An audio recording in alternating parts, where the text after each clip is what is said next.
What records could be in Aiden Chiles' sights during his career at Michigan State? Also, who will be the leader of the defense coming up this fall? And then we are joined by former Michigan State player Dante Rosano. We talk everything from special teams to where he thinks Michigan State will end the season. Let's go.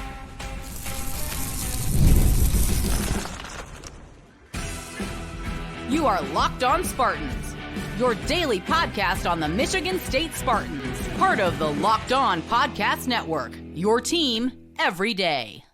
Spartan friends, Spartan family, Locked On Spartans listeners, thank you all so much for tuning in to Locked On Spartans, your team in green and white 5 days a week. Please rate, review, subscribe, comment below on YouTube. Go ahead and reach out to us at lockedonspartans@gmail.com with any questions, comments, or any good bets. You know, I could really use a few of those after, my track record in the NBA and NHL playoff betting, but nevertheless, LockedOnSpartans@gmail.com if you ever want to reach out. All right, let's just get into the bulk of the show here because many of you, whether it's the email address we just barked out or my Twitter account, Sheehan_sports, you guys came in with great mailbag questions because, as politely as I try to ask for some, and you guys, as you always do, came in with great ones. Now, batting first will be a person that goes by the name of Waffle Spork. That's right. I'm sure that is a government-issued name. It's right there on their driver's license. All right. If you want more Aiden Chiles hype, well, choo-choo, hop aboard. We are chugging along here because the question is, what's the ceiling for Chiles in terms of all-time MSU quarterbacks? Cousins, Cook won't be able to reach some of their career numbers, but I think could reach some single-season records. I'm right with you, Waffle Spork. I think a lot of the career records for Michigan State quarterbacks probably out the window. All right, you had Connor Cook that started for 3 years. Kirk Cousins, of course, he started for quite some time, too, in East Lansing. That racks up some big numbers. And honestly, hopefully he isn't here as the starter for 3 years. The plan is that Aiden Chiles starts this year, starts next year, and if everything goes according to plan, guys, as much as I don't want to see it, of course we like when good players play at Michigan State. Hopefully that means he's good enough to go to the NFL draft, and his 2 years as a starting quarterback here went as good as possible. 2 years is not going to be enough to eclipse a lot of those career stats. Now, there's one that could possibly work, and it is a big one. It's Connor Cook's 71 touchdowns. Possible, but that will be asking a lot here, especially right off the chute in his first year as a full-time starter. Nevertheless, I got 2 single-season records that we could see Mr. Chiles break well at Michigan State. And I'm not saying this season, and I'm not saying it's guaranteed to happen, but these are 2 that you might actually feel okay about if there was any weird future prop bet that you could place on this to happen. Now, the first one we're going to go over is single season passing touchdowns. This was one that was set not too long ago, 2021, Peyton Thorne with 27 pass touchdowns, which I gotta say, all things considered, that's not really that high of a number as far as record-breaking numbers go for other programs in the country. All right, guys, like Ohio State, they go gangbusters with their passing touchdowns, but even at programs that are known for their ground and pound, like Wisconsin, their record is 33 touchdown passes in a single season, set by Russell Westbrook, a mighty fine quarterback, may I add. But, that's what we're looking at here. So 27, while an impressive number, for that to be the number one overall at a given program, that's kind of low. So I do wonder if not maybe this year, although I'm not going to, completely just take it off the table. I wonder if next year, another year in the system, another full year as a starter, how much has he grown as a true sophomore? But how much have his good friends out there grown too? We're talking guys like Nick Marsh, guy that we feel pretty good is going to make an impact as a true freshman. Maybe not as a starter, but one of those first receivers off the bench, making his presence felt. By year 2, yeah, I'm sure he's going to be very close to his ceiling. Guys like Jack Velling, his favorite friend over at Oregon State, who came over as a tight end. How about him for another year? Or Jerron Glover. There's a lot of hype around Jerron Glover going into this season. Will another year on top of that for the following year, 2025, be enough? Where, hey, 27 is a number that Aiden Chiles can beat. Another record that, hey, again, could happen this year, but I think maybe this is more of a 2025 year as a junior that we could really keep our eye on this one, is total yards by a player. Now, this is talking passing yards and rushing yards. Peyton Thornton, also 2021. He has a record 3,421 yards in a single season. Now, 3,240 of those came from passing and just 181 rushing yards, well, obviously came from the ground right there. I would imagine that Aiden Chiles is going to use a little bit more of his legs. So you're going to get that balance of passing, which is something that Aiden Chiles will do. I don't know if that's going to break any news here, but yes, Aiden Chiles will pass the ball. But with just how much he will run, I do wonder how much that 3,400-yard mark will stand here. Last year, with DJ Uyunglele, the Oregon State starting quarterback, and Aiden Chiles, who, of course, played like every third or fourth series, depending on the game, they combined to have something along that number of 3,400 yards combined with rushing and passing between the two of those guys. Now, I will say, more established system over there at Oregon State. Their offensive line had a little more depth. They just had a guy go in the top 20 for offensive tackle, Talise Fuaga, who I'm 80% sure I just nailed that name. Who's to say? But you get my point. Little better offensive line the Beavers had last year than Michigan State will this year. Sorry to be negative, but that's just the fact of the matter. When you send one guy to the NFL, and I don't know if there's an NFL lineman on Michigan State's roster right now, but you get my point. With the balance that Michigan State not only will have with running and passing, but also utilizing the quarterback, a dual threat quarterback, something Michigan State hasn't had here in quite some time, if not ever. Well, there you go. I do like that record. Or maybe it's something that's not even like quantifiable. And I'm sorry to get whimsical with this, but maybe it's not a stat too, which will put him up with the Kirk Cousins or the Connor Cooks because, well, let's say that it does work here this year, next year. He elevates Michigan State to a 9-10 win program, gets a lot of eyeballs on Michigan State. I mean, goodness gracious, could he be what Kirk Cousins meant for the D'Antonio era of starting to turn the gears and kind of be that captain, be that leader that turned Michigan State into who they were in the mid-2010s? I don't think that's maybe too far-fetched. I mean, it also helps with quarterback recruiting and saying, hey, that's right, Jonathan Smith, he can take four-star quarterbacks and make sure they hit their ceiling. So, again, a lot has to go into it. I know that's putting so much hype on Aiden Chiles right now, but hey, when we're asking the question, what records can he break? Yeah, if he gets close to his ceiling, I think those are a few right there. Now, one more question that we're going to get to this segment before a great chat with Dante Rosano is from Jackson here. Chiles seems to have control of the offense so far. Who do you see taking the biggest leadership role on the defense? Now, we actually talk about this with Dante Rosano of what do players look for when identifying a leader in their locker room. He also had great answers on special teams, what he looks for in special teams, because he was a special teams player at Michigan State, and also the struggles MSU had last year. But anyway, enough of teasing what's going to come in segments 2 and 3. Back to the question here. Who do I see taking the biggest leadership role on the defense?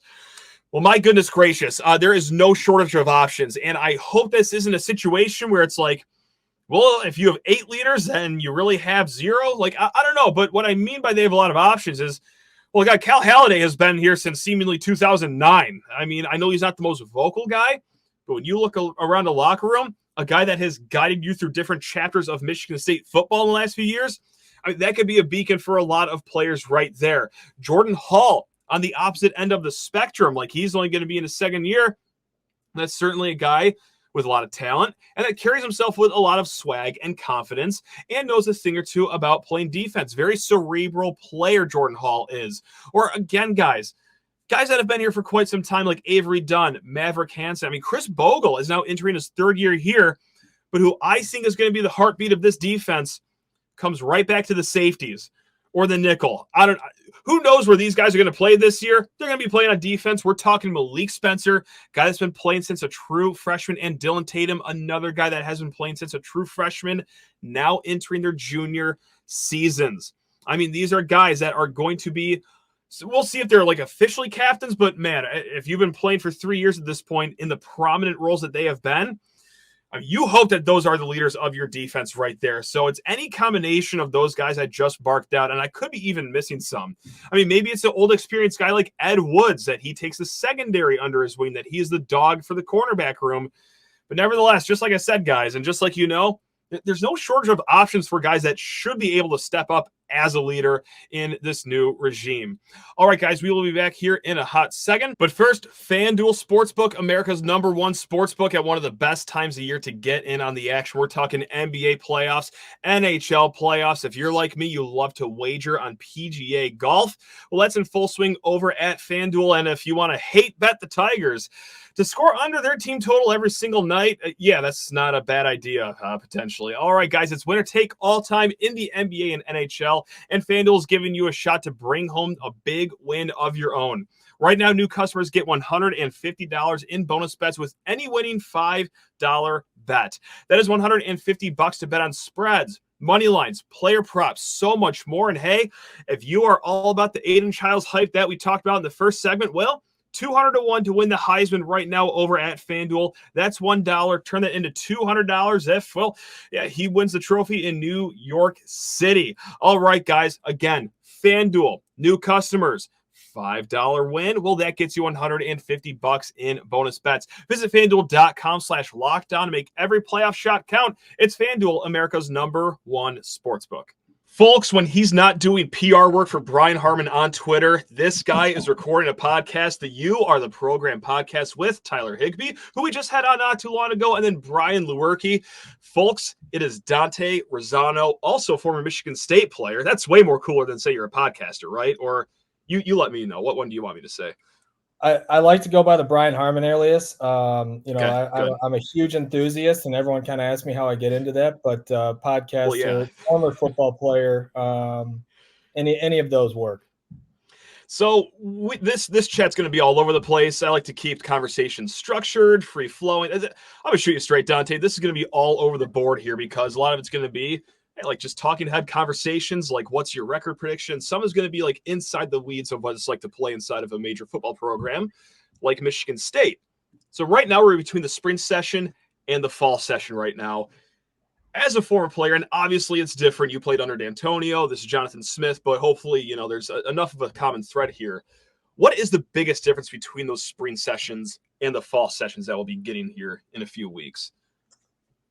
I'd say, the biggest thing, first of all, is a lot of people don't know this is like the biggest downtime of the year. And Tyler and Brian and I talk about it a lot of May was always our favorite time of the year because sure, you kind of typically the schedule rolls off of, bowl prep, bowl practice after the year. And it's honestly like a 2-week turnaround into winter conditioning, which is typically the hardest time of the year, going into spring ball.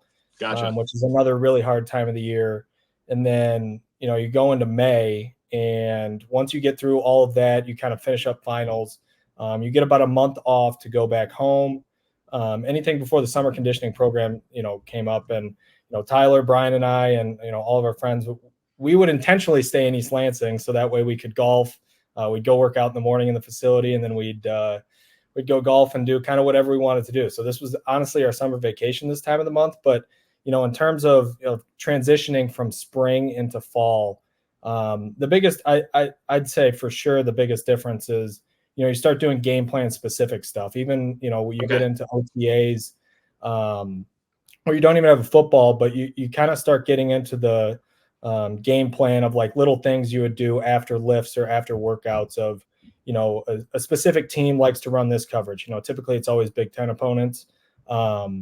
But you would kind of do little tidbits, throughout the summer. And then obviously you get into fall camp and that's, all systems go. So, the transition, spring's all about internal development. And then, even through the summer with some of the freshmen coming in and through your freshman year, you pick up all those internal things, but it's really starts ramping up in the fall in terms of what you do, how you prepare, and how you start practicing. And this is a comment, or sorry, not a comment, a question that we addressed in the first segment of the show here. We were talking about, okay, Aiden Chiles, he could be the leader on the offensive side of the ball. The defensive side, though, has a lot of candidates, whether it's guys that have been here for quite some time, guys like, Avery Dunn, Maverick Hansen, for example, or guys that, have established themselves as young players. They're coming of age into their junior year now, like a Dillon Tatum or Malik Spencer. But from inside the locker room, how is a leader, quote unquote, like identified? Is it someone that's the most vocal? Is it someone that, the team just kind of sees playing its best? Or for your playing days, what was that like identifying the leader on the defensive side of the ball? It's a good question, and that's something that I feel like our time period had a unique perspective on. I mean, obviously, Okay. you get in the heyday of the D'Antonio era through, you have your Max Bullas, you have your Greg Joneses. I'm dating myself a little bit, but you have Same. all of those guys that just inherently were leaders. And then I came in. My first year was 2016 with the class, with that class, and so coming off the Big Ten title year, but specifically in our room, I mean, we got 1 year of Riley Bulla, who was an incredible leader. And there's several ways that I feel like it can be established. It's through the play on the field, but it's also the demeanor and kind of how people carry themselves off the field. If you're approachable, honestly, I think that's the biggest thing for us. Joe Bocci is our biggest name that I think of, specifically to the linebacker room, but also our era of how we kind of played football and what our defense was in general. And, it kind of was a natural transition for Joe. Him and Riley were really close right out the gate. Joe enrolled early in the spring of 16, and I came in the fall. And like almost right away, he was enrolled early, so he already fit in. But you could just tell through spring practice, everything, not even spring practice, fall practice, when you first saw him around. Physically, just the way he was built, obviously on the field, he was already starting to rep with the twos, and they knew that, and they could identify him as a guy that was going to play early. But also at the same time, he was just a guy in the meeting rooms that was relatable, but he knew everything like right away. I would say for a lot of people, it takes a year or two to kind of transition and understand. But the way that they pick up the defense and the way that they kind of pick up, I would say, just in general, the schemes and then relate in the locker room. I think that's the biggest thing, because if you can't relate, when people kind of look at you sideways as a leader, you might not always have that respect. And, I think right away that was something that was identified. Joe was very well respected from day one when I was in that locker room. And something that's not talked about enough when it comes to, football commentary, and maybe this is some of my fault too, because I do this for a living. I talk about football, but I still don't give this enough love, and that is special teams, Dante. And that is something that, you had an knack for, of course. I believe it was the 2018 season. You played every single game as a member of special teams. So point blank, this is going to be a stupid sounding question, but what makes special teams players, good? Like when you're watching football on Saturdays now, what are you looking for as you're watching kickoff, punt, or what is it about the special team players that you got to have in order to make it work?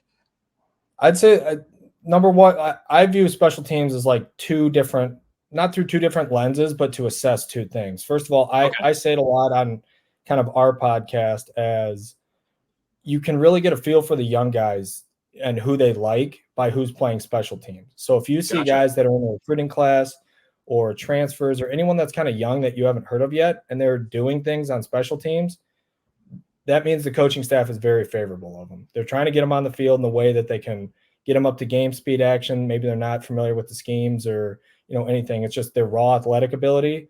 And honestly, their want to on the field. And so those are kind of two gauges through special teams that honestly I look at as the young guys. But then also the special teams is such a reflection of the team.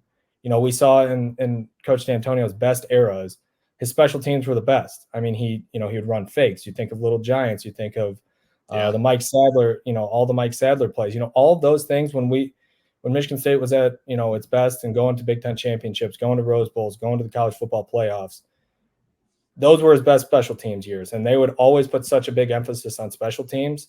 And then, for me personally, it was pretty early on. I recognized that maybe athletically I didn't stack up to everyone else, but at the same time, I kind of I was able to show that I knew enough, and I was able to show that I had the want to kind of on special teams to get through there. And that's kind of the way that you got to, get in, as far as if you're at walk-on or, anyone kind of in lower standing, you got to be able to want to and step up and do things special teams wise.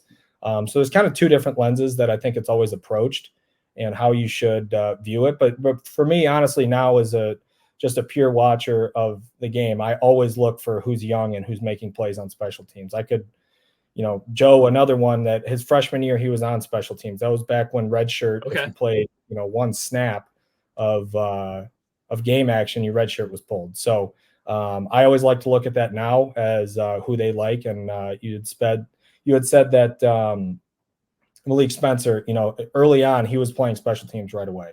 Yeah. So some of those young guys, you can always tell. That's good to know. That's good intel. And I do like what you said about special teams can reflect a team. Because, Dante, I don't know if you remember last year at all, but MSU led the nation in special teams penalties with 586,000 penalties last season. I might have to double-check that number. But not to pile on what happened last year. Obviously, there were a lot of issues. But one thing that you never mistook Michigan State for last season, maybe in the season before that, was being a really good disciplined team. There were a ton of penalties on special teams, namely the punt team. And I know it's probably more nuanced than just, throwing it on one guy or one group, but do you think that was more of just like a coaching preparation thing? Was it more so on the players, or is that just like way too tough to tell from a couch, in your opinion? I'd say hot seat time. Yeah, I know. I'd say it truly is twofold. That might be a cop-out answer, but that's fine. The coaches can implement as much as they want, and during the week, but it's also the activity and how engaged every single person is that's playing, right? Sure. So you can drill it for an hour, but if you have a locker room that's disengaged, or if you have guys that are disengaged, you're not going to see it on game day. And it's funny you mentioned that, because the last 2 years our special teams has been horrible. 2 years ago, our kicking unit was awful. Obviously with the Indiana missed field goal that cost us a bowl game. Good times. The last 2 years that have spanned it's not even the false starts too, but the illegal formations, the delay of games, all of those things. I'd put it on the coaches for maybe they're trying to do too much and how they explain it, but I'd put it also on the players in terms of you have to be locked in. Special teams might not be the most obvious, but again, it goes back to showing a successful program that has coaches that explain it in an easy way, but also players that are bought in throughout the program, and if truthfully, I put it more on the coaches, because if you don't have guys that are on that unit that are going to be locked in Monday through Friday in terms of their walkthroughs, practice, anything like that, then you got to get them off. You got to have people, again, whether it's a walk-on or not, that are willing to play that and that are excited to play that. And so, that's where I'd really say it's twofold broken down, but it's been awful. So that's one of the things I'm really looking forward to in the Jonathan Smith era, to see if that can improve.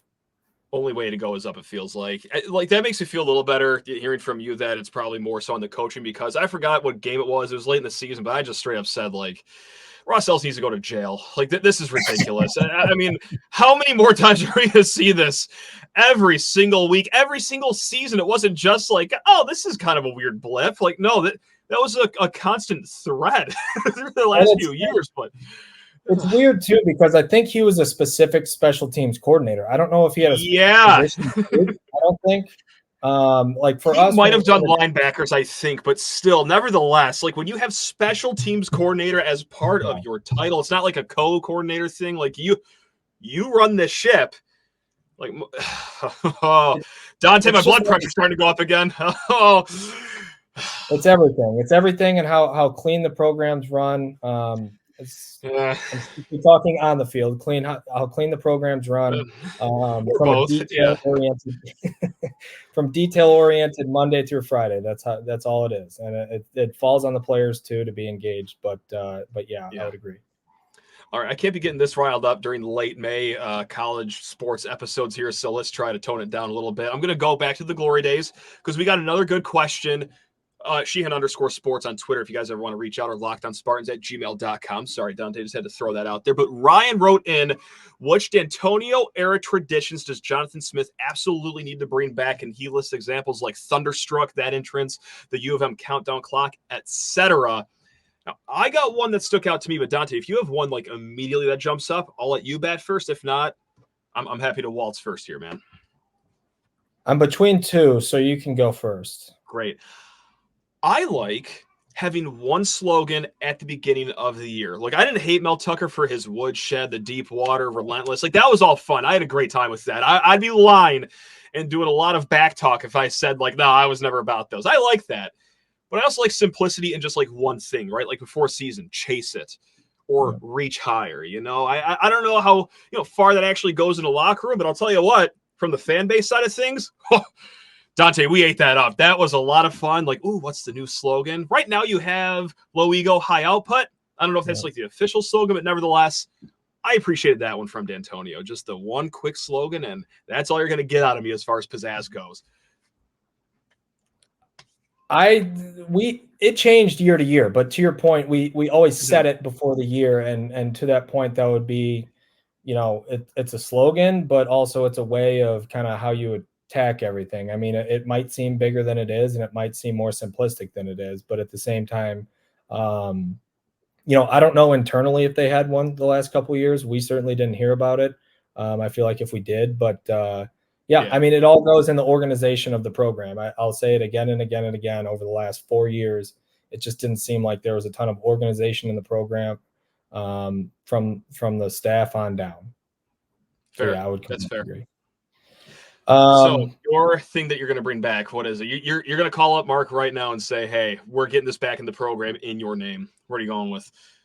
I'd say the walk across the field, not the walk from the Kellogg to the stadium, because I think that's a given that it'll come back. And they still did a modified version of it. But the walk across the field after the actual walk, when, it's okay. I'd say the full walk, because I think it goes hand in hand, but all the way from the Kellogg to the stadium. But once you actually get to the stadium, it's kind of, you get in there, Coach D would always, you walk from goal line to goal line, you link up. Obviously, we've seen some issues through the years. 2018 Michigan happens. But I mean, I think that's the biggest thing, because it once you got in that stadium, you walked, he kind of addressed the team. Everyone had to get serious. He would always get incredibly mad if anyone had their headphones on or didn't take it seriously. Gotcha. You get to the end zone and he'd kind of break everyone down and, look around. That was my favorite time, was after you do that walk, after Coach D or Coach Manny or the game captain broke you down after walking the field when you first touched it for game day. And then you kind of walk back into the locker room with your suit on or your sweats on, and you kind of look around like what, you kind of get an understanding for what you're doing. I mean, you're going into a game day, but then you look around at an empty stadium and kind of look at this, I don't want to say severity, but the magnitude of, what you're about to play in front of 75,000 standing, screaming fans. That was always my favorite time. And I'll always remember even senior day when I got to walk, you walk across and that's the last time, so it's, that was one of my favorite pregame rituals. And I really hope he brings that back. I don't think Tucker did it. I don't remember seeing it, but I don't think so. I'm going to be honest. I was at the tailgating lots until 5 minutes before kickoff. So if they did do it, I missed it. But I think you are correct, though. I don't think so. Please correct me if I'm wrong, guys. Comment below on YouTube if you witnessed any of this happening. But that's a strong one right there. And I've got to ask, as a fellow podcaster, Dante, this is what we do as talking heads. We always got to predict things, even though the roster isn't entirely set. We don't know anything about any teams coming up on the horizon. But hey, look, on yesterday's show, we said, all right, the ceiling for this team is 9 wins. All right, that got a few Michigan fans that were listening a little riled up. They said that we're delusional and we're crazy. I also said that the floor could be as low as 3 wins. That got some Michigan State fans upset. So we did a really good job, Dante, of angering both sides of the aisle here. But I said that my prediction, 7-5, that's where I'm at. I'm a little over the 4.5 win total that FanDuel is giving us right now. But for you, what do you think the record is after 12 games this year? Do you just have one in the holster ready to fire off?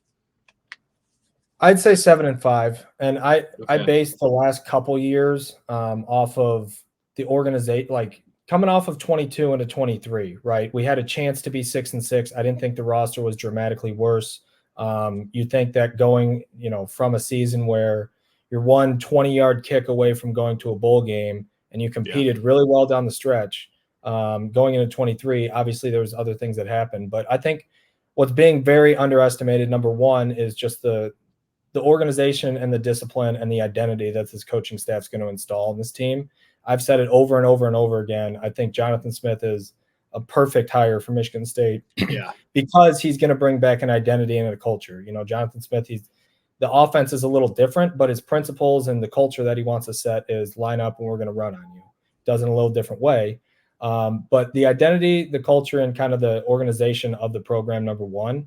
And then Aiden Chiles, I'm a believer in him. Yeah. I know, it's not like I've broken down tape to a specific amount, but obviously he's a highly rated kid out of California. Jonathan Smith played him last year in big games. I remember the first time I watched him, I think was in the Washington game. Lanky, 6'4" quarterback. And, I think him having the trust in Jonathan Smith and Jonathan Smith having the trust in him, I think the elevated floor of just the quarterback position alone, as well as the coaching staff having an identity and a discipline throughout the program, is going to at least get us to 5. And I think if Aiden Chiles takes that jump, that I think he can from freshman to sophomore year, I do think that we'll get to that 7-5 number. There we go. Now people can get upset at Dante instead of me this time around. Let's mix it up here. All right. The last thing that I even want to like see out of this team, and I'm sure Michigan State fans, is just the identity part's so big, because we went into Ohio State games, Michigan games, where you don't even know what the team does well, and you're going up against a juggernaut of a team that you don't know how, you're going to even attack them. So at the bare minimum, that Jonathan Smith's offense has an identity, and that's what they're going to try and do in that game. The last couple of years, it just wasn't.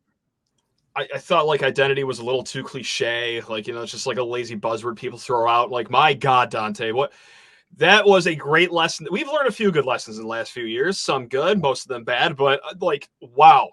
No, identity does matter on a football field. This is something we've learned here. So hopefully that can start getting, ingrained into the DNA here of Michigan State football as we move forward. But really quick, before we let you go and enjoy the rest of your week, this is a selfish mailbag question. This is just for myself. I'm going to embark on a journey this Saturday. I'm going to play Forest Acres West for the first time in my life. I'm a 10 handicap. It is all over the place. Dante, what piece of advice do I need before I play the flagship Michigan State golf course this weekend? I'm also scared. I want to throw that one out there too. I'm very scared. Very scared. We didn't play Forest Acres West a ton. We were always Forest Acres East or College Fields, but playing there a couple times.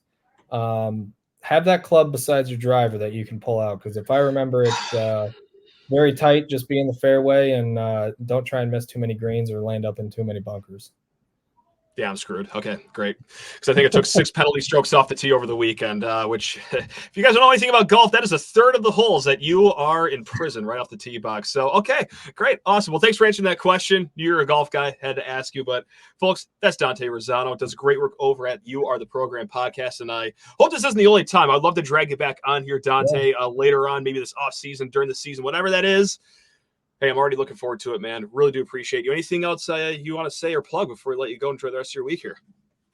Nothing else I want to plug. Obviously, tune into You Are the Program podcast. We're on a little bit of a rocky off season. We have conflicting schedules, but we also have noted that we do not like to talk about the transfer portal or recruiting, and that's all that everything's filled with right now. So we're trying to get some stuff together for the off season, but we'll be ramping up here. Throughout the summer and going into camp in the season. That was my favorite part of last episode is I think Tyler said, we need to do a better job of talking recruiting and transfer portal. And you and Brian immediately jumped on him. You're like, no, we don't. The hell we do. Absolutely not. I'm that's guys that are true to themselves right there. That's knowing what they know and sticking to it. That's what I'm talking about. Especially in this day and age, it's tough. And I haven't loved to talk recruiting even before, because it's, recruiting's half the battle, development's the other half. But now with everything, I think we addressed what we wanted to on the, the Michigan State beef, but not in Michigan, the Jaden Mangum beef. So I'll leave it at that. So appreciate it. You gotta be a psychopath to talk transfer portal and recruiting 24/7. And speaking of, we will be back tomorrow talking this recruiting weekend for Michigan State. It's official visit season coming up. You know where to keep it tuned. Locked On Spartans, your team in green and white. Love you all. Go green.